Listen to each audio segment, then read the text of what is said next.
I want to start by acknowledging that this has been an emotional few days for many of us. Last weekend, I actually wrote an address celebrating our first female president. I know many of you were excited to celebrate the breaking of that final glass ceiling as well.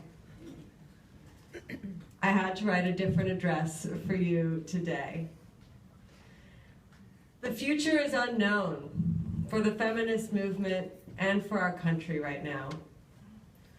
All I do know is that if there were ever a time for us to come together as a community, to be united in our shared commitment to building a more equitable tomorrow, a safer and more supportive world for our girls, that time is now. I cannot imagine a more significant moment in history for us to come together and celebrate the launch of a Women and Girls Fund at the Community Foundation of Santa Cruz County.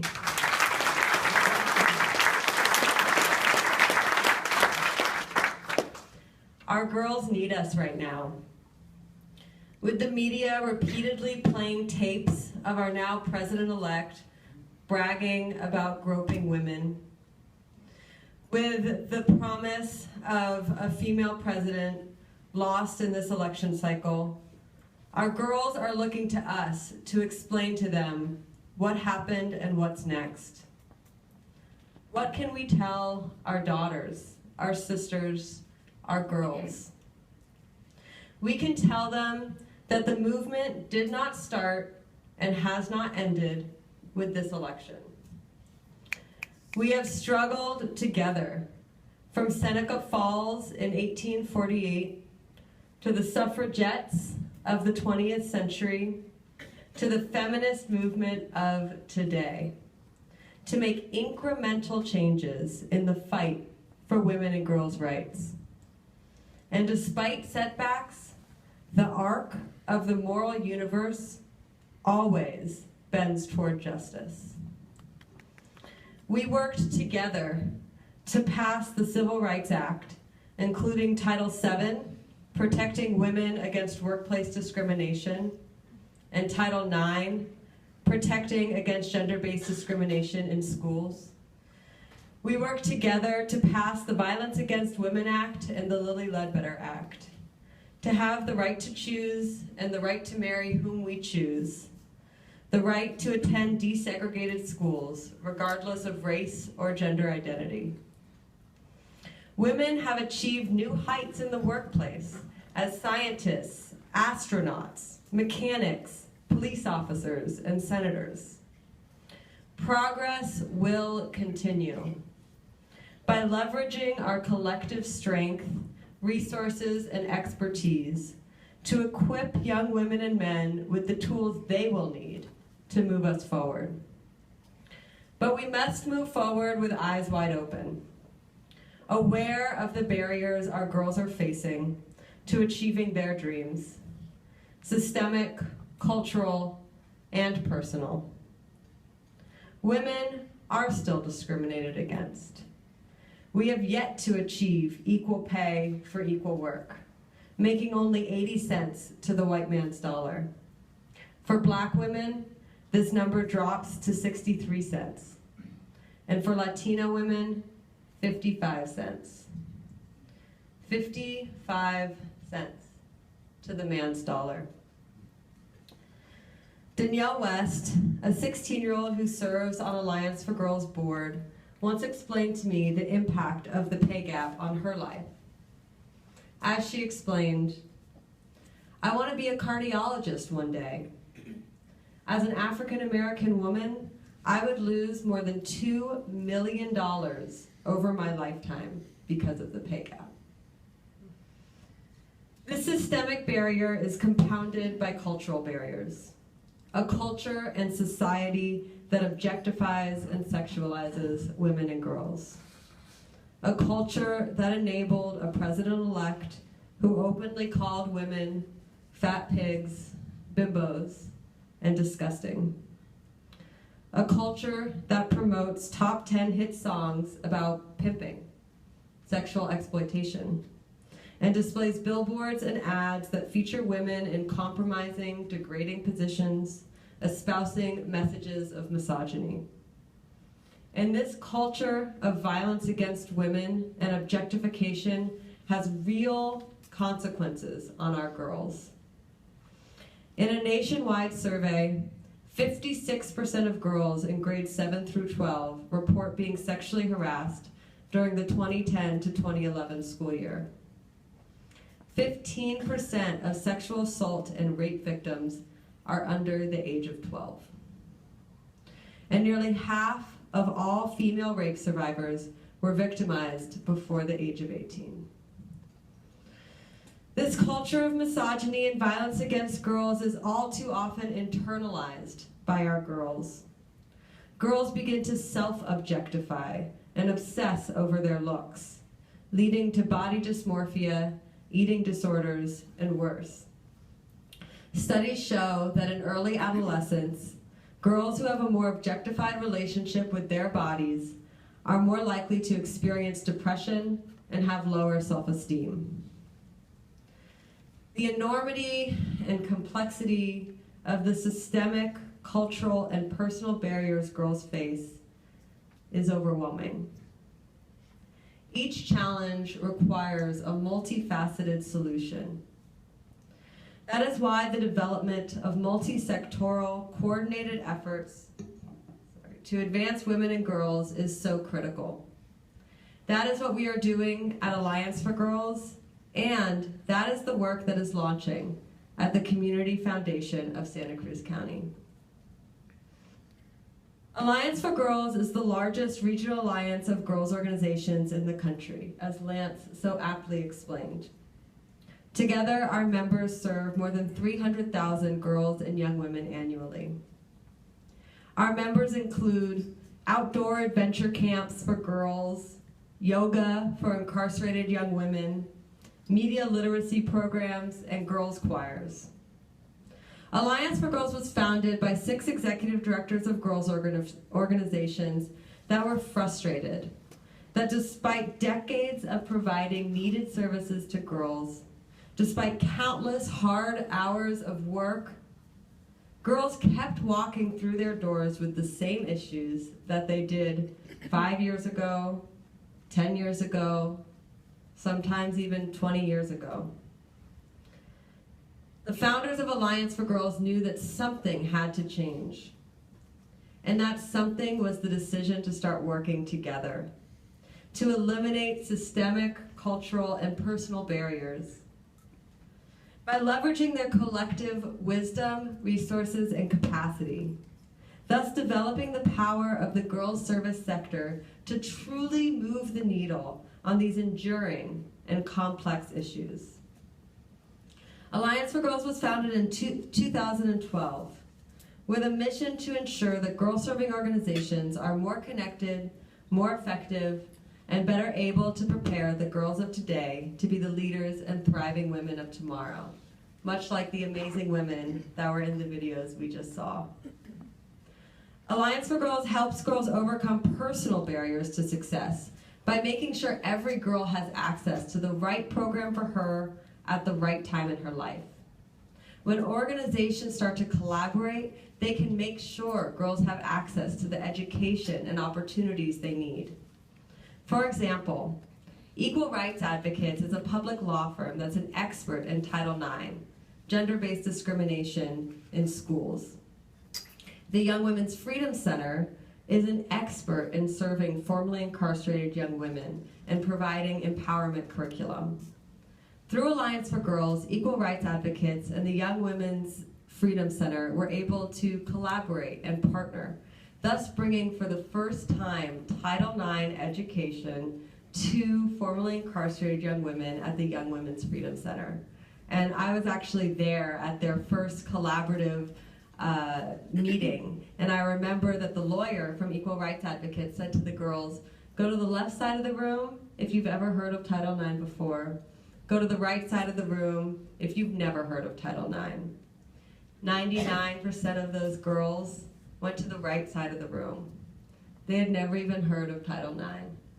That's the power of organizations coming together and collaborating to make sure every girl has the tools she needs to thrive. In addition to collaborations, Alliance for Girls has created a strong referral system through an online girls service directory. An example of the power of a strong referral system for girls: a parent recently wrote into Alliance for Girls. Her daughter and the girls her daughter were with in a ballet class, many of them were exhibiting signs of body dysmorphia and even eating disorders. She wrote us and said, "I see the problem and I don't know the solutions. Do you have resources for me? Do you know of programs that do this kind of work?" And so we were able to connect her to the Body Positive, an organization that trains girls to see their bodies as vehicles of strength, power, and joy, who teach them to have healthy relationships with their bodies. And so the Body Positive came to that ballet class and incorporated this curriculum into the ballet class from now on. And these programs, these tools that girls are being taught, are so powerful. They're transformative for the lives of so many girls and young women. When girls have access to the right program for her at the right time in her life, we can give her the tools to overcome these systemic, cultural, and personal barriers that our society too often puts in her path. But we can't only empower girls through programs and services. We must also transform the communities in which they live. Alliance for Girls identifies promising practices among our members and curates training content that informs other girls' organizations, as well as co-gendered organizations, schools, and public youth-serving agencies, to ensure that their programs are gender responsive, culturally relevant, healing-informed, and developmentally appropriate. The more trainings we're able to conduct, the better able we are to change the environments in which girls live.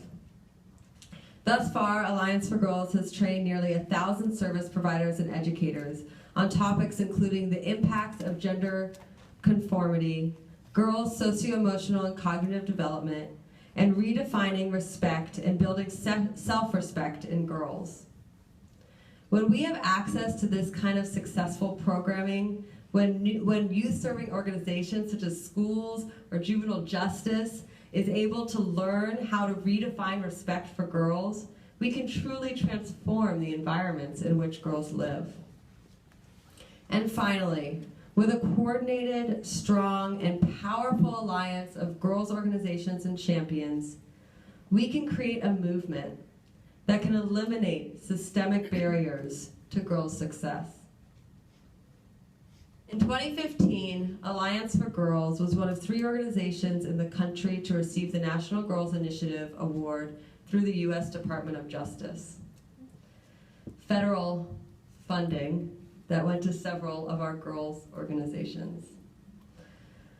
Through this award, Alliance for Girls was able to partner with Oakland Unified School District to bring our collective voice and powerful voice of girls' organizations, of community members who care about girls, and of girls themselves to work with the school district to transform the way that they work with girls. In order to do this, we first needed to know, what are the issues girls are facing?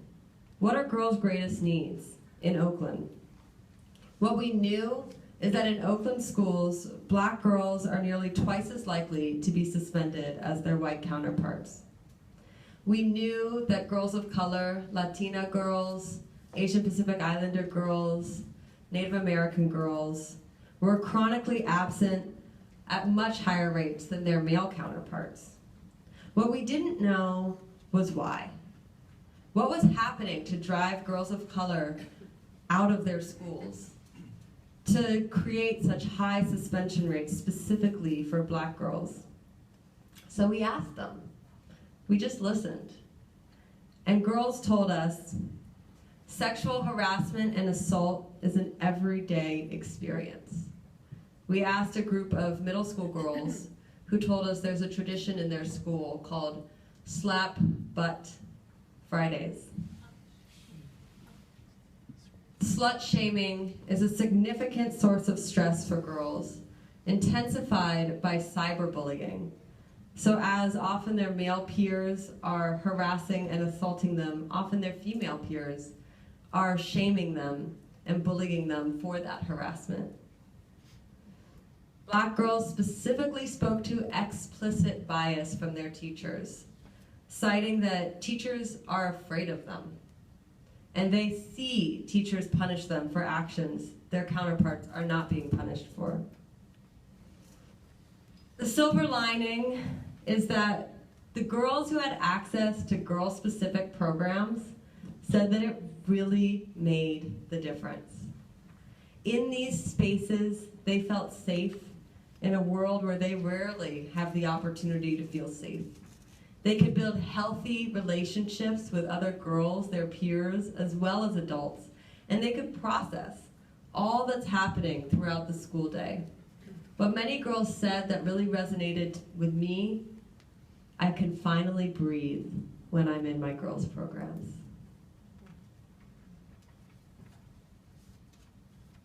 And I want to say that's why it's so important that we're having a Women and Girls Fund at the Community Foundation of Santa Cruz County. These girls' programs really, really make a difference.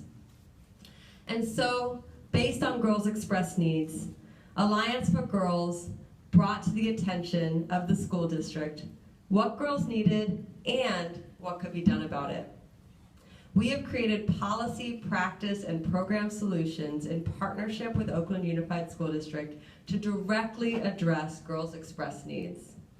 An example of this is we have now established a Title IX working group with the goal of enacting, drafting, and implementing a new sexual harassment policy in Oakland schools.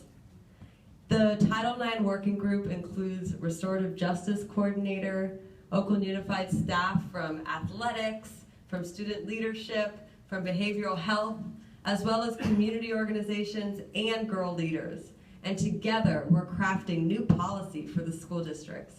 And the relevance here, what's so important, is that when we work together, what we can change on the local level, right now, the federal can feel scary, but on the local level, we have so much power to amplify our girls' voices and to champion their cause. This is the power of working together and working together toward change. And the result of change is not just for girls. This is for all of us.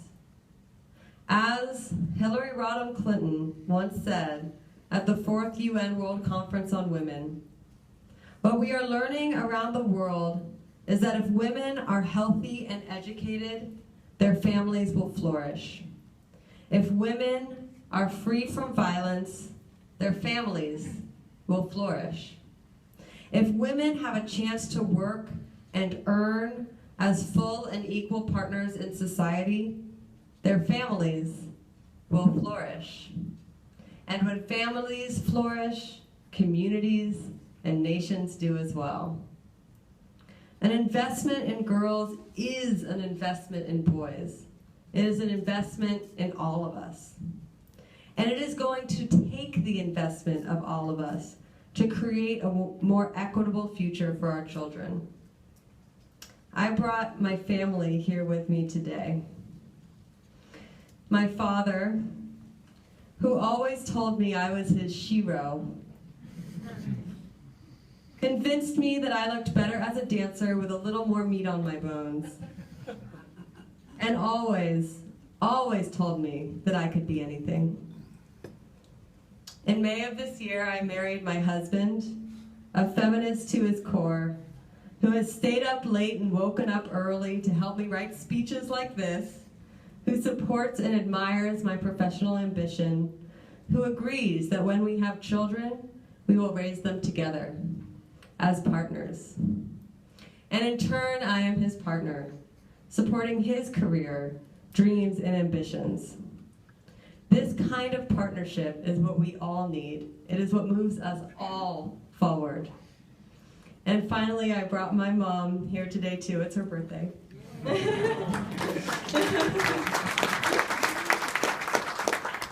A woman who rejected societal pressure to pursue a teaching credential, just in case. Rather, becoming an accomplished civil rights attorney who led through example, teaching me to pursue my passions fearlessly and to do everything in my power to help make the lives of others a little better. Because our liberation is tied up in each other's. We will never be free until everyone is free. I stand before you on the shoulders of men and women who have lifted me with love and support. That is my dream for all of our girls, that they should be lifted with love by men and women, by all of us, by whole communities, to reach toward their dreams. It is my honor to take this time to celebrate and appreciate the tremendous and significant commitment that the Community Foundation of Santa Cruz County is making to our girls and our women to ensure that they are lifted and that they can achieve their dreams. The future of our community depends on it. Thank you.